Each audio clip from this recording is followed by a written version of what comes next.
Ini apa aja nih? Ya, cuma satu tadi, menagih janji apa yang sudah dilontarkan. Sebetulnya para pedagang itu tidak minta ya. Iya. Ya, ini karena memang dilontarkan oleh seorang gubernur yang ketika gubernur ini adalah mengemban jabatan publik, maka itu menjadi sebuah tanggung jawab buat pejabat publik untuk memenuhinya. Ya, dan masyarakat kecil ini tidak sama sekali tidak meminta, cuman ini menagih janji apa yang dilontarkan tersebut pada saat pembongkaran. Jawa Barat. Hanya saja yang sangat disayangkan tuntutannya pemberlakuan jam malam. Karena pedagang dan angkringan jadi sepi. Jadi terus mematahkan kreativitas anak remaja. Ini Rio kasih tahu, itu tuntutan, itu demo sangat dasar. Tuntutan sangat dasar. Jadi itu untuk pedagang jadi sepi, angkringan jadi sepi, itu yang membeli bukan hanya anak sekolah. Itu yang dibatasi hanya anak sekolah. Terus mematahkan kreativitas anak remaja, anak sekolah melakukan kreativitas di malam hari. Kreativitas apa?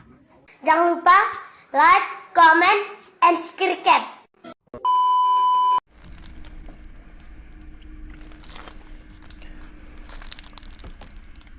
Assalamualaikum warahmatullahi wabarakatuh. Apa kabar teman-teman? Semoga kalian dalam keadaan sehat dan tak kurang suatu apapun.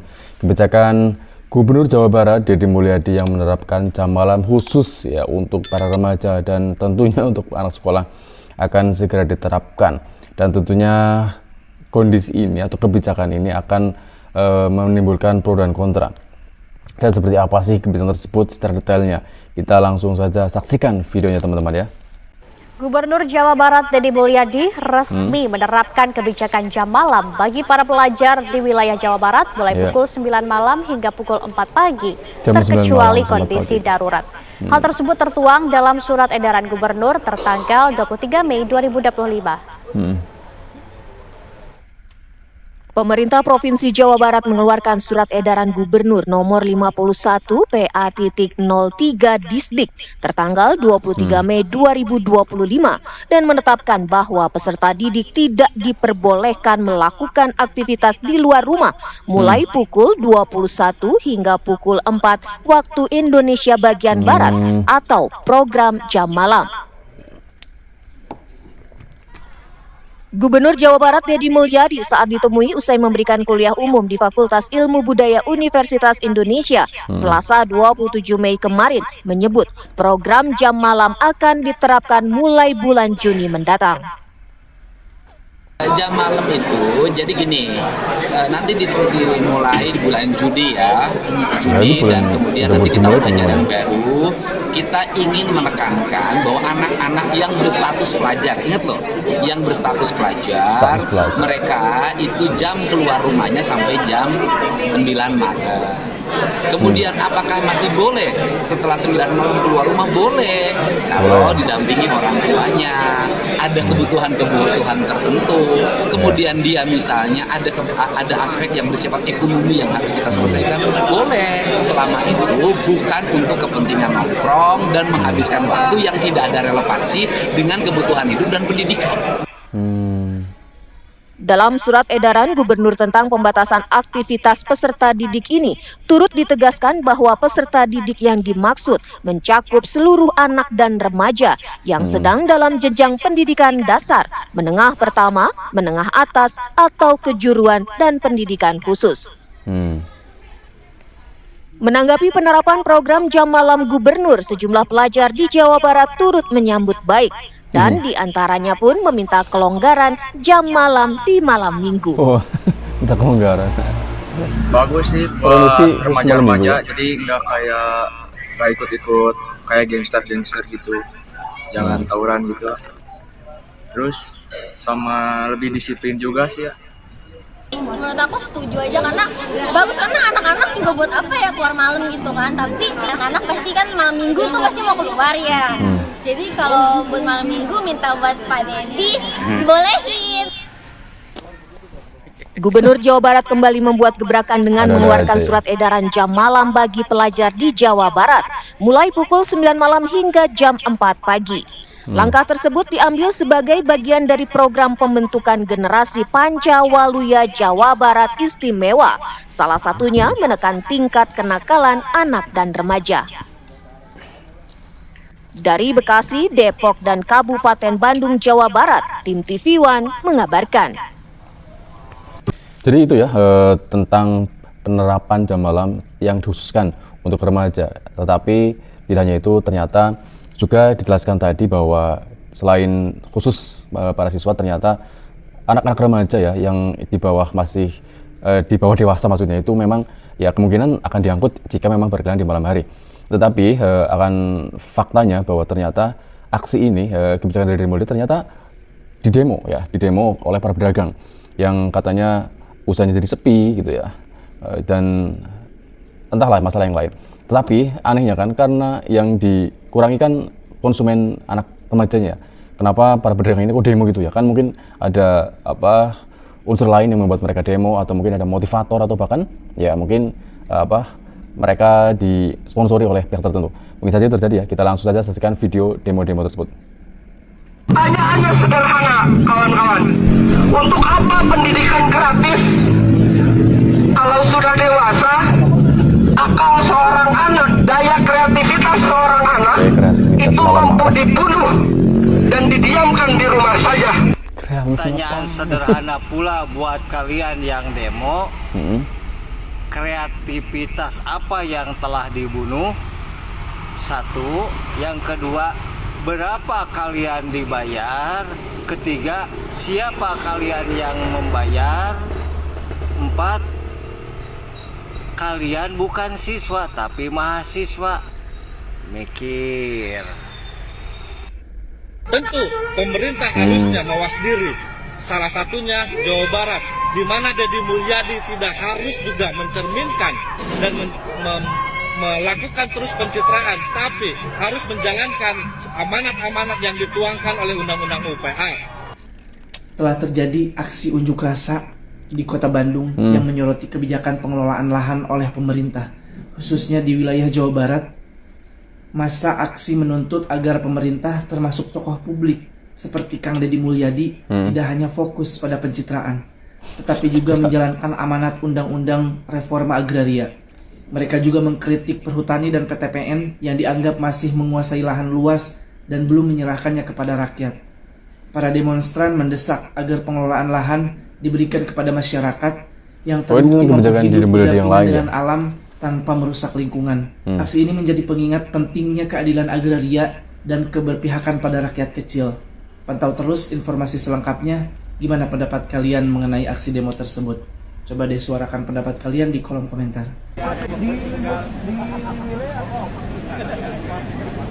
Oh, ini waktu demo ya, udah malam ya. Aman-aman aja sih, nggak ada kericuhan ya.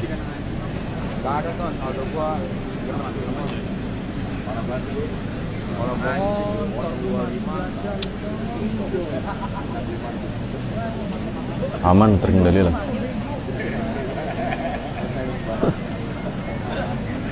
Yang pertama yang menjadi tuntutan ini pedagangnya ya, aksi yang unjuk rasa ini apa ini? Poin-poinnya apa aja nih? Ya, cuma satu tadi, menagih janji apa yang sudah dilontarkan. Sebetulnya para pedagang itu tidak minta ya. Ya. Ya, ini karena memang dilontarkan oleh seorang gubernur yang ketika gubernur ini adalah mengemban jabatan publik, maka itu menjadi sebuah tanggung jawab buat pejabat publik untuk memenuhinya. Ya. Dan masyarakat kecil ini tidak sama sekali tidak meminta, cuman ini menagih janji apa yang dilontarkan tersebut pada saat pembongkaran.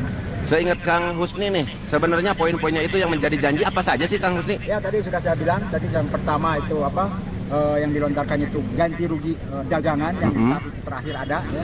Yang kedua uang tunggu selama 2 bulan katanya. Yang ketiga beras, telur ya. Dan yang keempat adalah bangunan yang sudah ditata. Ini belum ada kepastian sampai dengan saat ini. Kapan berapanya itu belum ada jawaban pasti, yang kita sudah menanyakan dari tingkat kepala desa, camat, bupati sampai ke DPRD. Kita sudah menanyakan hal tersebut dan mereka tidak bisa menjawab secara pasti juga. Ada sejumlah mahasiswa datang ke kantor wali kota untuk demo. Mereka keberatan karena ada aturan gubernur diberlakukannya jam malam. Lalu pedagang dan angkringan pun mengeluh Aryo karena dagangan dan angkringan mereka sepi dan mematahkan kreativitas anak remaja. Lalu itu tuntutan elemen mahasiswa. Menurut Aryo bagaimana? Oh, itu yang kemarin itu bagus, anak muda yang kritis bagus kalau tujuannya untuk membangun Jawa Barat. Hanya saja yang sangat disayangkan tuntutannya pemberlakuan jam malam, karena pedagang dan angkringan jadi sepi. Jadi terus mematahkan kreativitas anak remaja. Nih, Rio kasih tahu, itu tuntutan, itu demo sangat dasar, tuntutan sangat dasar. Jadi itu, aduh, untuk pedagang jadi sepi, angkringan jadi sepi, itu yang membeli bukan hanya anak sekolah, itu yang dibatasi hanya anak sekolah. Terus mematahkan kreativitas anak. Anak remaja, anak sekolah melakukan kreativitas di malam hari. Kreativitas apa? Jadi untuk demo ini sangat tidak relevan menurut Rio, sangat datar. Coba demo Wali Kota Bandung mengenai anggaran, mengenai bencana banjir, mengenai hal-hal eksploitasi anak, perdagangan manusia, itu kan banyak permasalahan kita di Kota Bandung. Ini tuntutannya tuntutan sangat mendasar. Jadi ternyata kebijakan Deddy Mulyadi tentu saja meskipun itu positif, masih ada beberapa kontra dari salah satu pihak, yaitu pedagang. Dan ternyata pedagang tersebut ya mungkin ditunggangi oleh pihak lain ya. Ternyata mahasiswa juga ikut ya. Karena mahasiswa seharusnya itu nggak perlu ikut-ikutan ya untuk mendemo ya.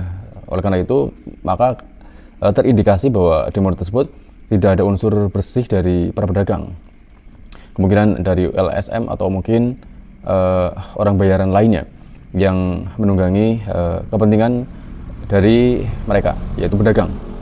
Dan ketika protes dari pedagang bahwa mungkin dagangan mereka jadi sepi atau mungkin kreativitasnya terbunuh, mungkin itu adalah alasan yang terklise, di mana ngapain itu malam-malam ya, kreativitas macam apa ya, bukankah itu jamnya istirahat ya, nggak perlu kreativitas ya. Kreativitas itu khusus untuk para bapak-bapak ya, bukan para remaja. Mereka memang harusnya tidur, mempersiapkan hari esok agar mereka itu lebih bersemangat ketika jam istirahatnya itu terpenuhi. Jadi sangat aneh dan klise jika ada tuntutan seperti itu, dan tuntutan pedagang yang ganti rugi dan uang tunggu seharusnya ya memang itu wajar jika memang ada yang belum terpenuhi, itu sangat logis ya. Tapi ya mudah-mudahan ini akan segera terselesaikan. Dan dari aksi demo tersebut mendapatkan sebuah respon dari pemerintah tersempat. Seperti apa respon dari para bapak pejabat? Kita saksikan videonya. Assalamualaikum warahmatullahi wabarakatuh. Subang ya. Untuk masyarakat Kabupaten Subang, khususnya para pedagang yang ada di Jalan Cagak, yang saya mendengar hari ini katanya sedang ada yang mau unjuk rasa ke kantor Pak Gubernur. Saya sangat menyayangkan ya, dan saya ingin mencoba memberikan pandangan bahwa begini, saya berharap para pedagang ini jangan mau terprovokasi, mau dihasut, mau diadu dombakan dengan pemerintah daerah oleh oknum-oknum tertentu, mau dipolitisasi. Kenapa saya bilang mau dipolitisasi? Karena bisa kita lihat dari izin yang mereka sampaikan ingin mendemo, itu koordinatornya sama sekali orang-orangnya tidak ada yang pedagang di situ. Bahkan tidak ada juga orang yang mungkin itu koordinatornya tidak tahu juga permasalahan intinya seperti apa. Karena yang saya lihat, kita bisa sama-sama lihat koordinatornya ini ya bukan dari pedagang situ asli, ada yang oknum ormas, oknum LSM. Ya, kita bisa sama-sama menilai itulah. Sehingga saya berharap para pedagang tidak terprovokasi. Karena pada prinsipnya silakan para pedagang tanya kepada daerah lain. Ada tidak daerah lain yang melakukan penggusuran, dagangan pedagangnya diborong oleh pemerintah. Walaupun pemerintah nggak ngambil barangnya ya, itu dibagikan lagi ke masyarakat. Uang tunggunya akan diberikan selama 2 bulan, lalu akan ditata lagi, ditempatkan di tempat yang layak dan untuk menjadi daya tarik peningkatan ekonomi. Ada nggak coba cari daerah lain yang sebegitu mengurusnya tentang pergusuran? Saya rasa tidak semua daerah mau melakukan itu, hanya Kabupaten Subang. Jadi kalau kita masih disebut pemerintah daerah, kabupaten, provinsi ini tidak sayang ke rakyatnya, terus kita harus seperti apa? Gitu ya? Saya rasa ini sudah sangat humanis, ini sudah sangat memikirkan para pedagang. Tapi sabar, uang dagangan sudah kita ganti. Sekarang tinggal uang duduk 2 bulan. Jujur, uang duduk 2 bulan itu, uang ganti rugi 2 bulan itu akan kita berikan di minggu-minggu ini rencananya. Tapi begitu ada kejadian ini, ternyata kok pedagang mau dihasut, mau diprovokasi, saya akan menunggu dulu dengan Pak Gubernur. Akan melihat dulu seperti apa. Karena pada prinsipnya, saya dan Pak Gubernur akan mengurus dan menyayangi dan menempatkan dan memberikan hak-haknya itu kepada masyarakat yang mau diurus, kepada pedagang yang mau diatur, kepada pedagang yang mau diurus. Jadi kalau pedagangnya tidak mau diurus, tidak mau ditata, tidak mau berkolaborasi dengan pemerintah daerah, ya silakan. Nanti uang ganti rugi, penempatan laginya nanti silakan mintanya ke koordinator-koordinator yang mau mengajak teman-teman pergi ke gedung sate hari ini.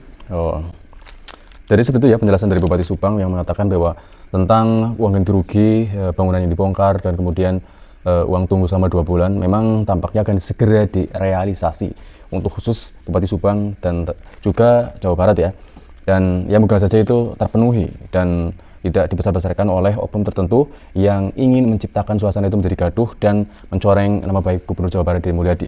Dan dari pihak Dede Mulyadi pun seharusnya memang konsekuen dengan apa yang dijanjikan dan semoga itu pun terlaksana. Dan mengenai isu-isu yang lain, seharusnya masyarakat lebih jeli akan sebuah mungkin ada kepentingan yang tidak relevan dengan kebijakan Dede Mulyadi. Ya kita harus menggunakan logika ya, apakah mungkin itu benar atau tidaknya, dan tidak segera termakan asumsi negatif. Dan selama kita mengetahui bahwa kebijakan Dede Mulyadi selama ini pro rakyat, dan ya mudah-mudahan saja bukan pencitraan seperti apa yang dikatakan orang-orang, karena ya seperti yang kita tahu, kita pernah mungkin menjadi proyek pencitraan selama 10 tahun dan terlalu muak dengan keadaan karena selalu dibohongi janji-janji manis dan kebohongan-kebohongan belaka dan janji-janji palsu yang pernah terselesaikan atau finishnya seperti sinetron. Dan semoga Dede Mulyadi juga benar-benar menepati janjinya dan akan menjadi gubernur yang menjadi suri teladan bagi gubernur lainnya. Semoga seperti itu ya. Sampai jumpa di video selanjutnya. Assalamualaikum warahmatullahi wabarakatuh.